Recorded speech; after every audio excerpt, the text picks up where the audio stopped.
ಅಕ್ರಮ betting app ಪ್ರಕರಣಕ್ಕೆ ಸಂಬಂಧಿಸಿದಂತೆ ಜಾರಿ ನಿರ್ದೇಶನಾಲಯ ಸೋಮವಾರ ನಟರಾದ ರಾಣಾ ದಗ್ಗುಬಾಟಿ, ಪ್ರಕಾಶ್ ರಾಜ್, ವಿಜಯ್ ದೇವರಕೊಂಡ ಮತ್ತು ನಟಿ ಲಕ್ಷ್ಮಿ ಮಂಜು ಅವರಿಗೆ ಸಮನ್ಸ್ ಜಾರಿ ಮಾಡಿದೆ.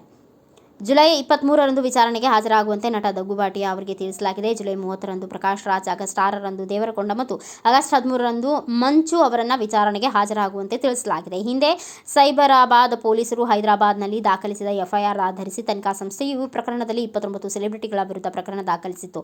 ದೇವರಕೊಂಡ, ದಗ್ಗುಬಾಟಿಯ ಮಂಜು, ರಾಜ್, ನಿಧಿ ಅಗರ್ವಾಲ್, ಅನನ್ಯ ನಾಗಲ್ಲ ಮತ್ತು ಟಿವಿ ನಿರೂಪಕಿ ಶ್ರೀಮುಖಿ ಹೆಸರು ಕಾಣಿಸಿಕೊಂಡಿದೆ.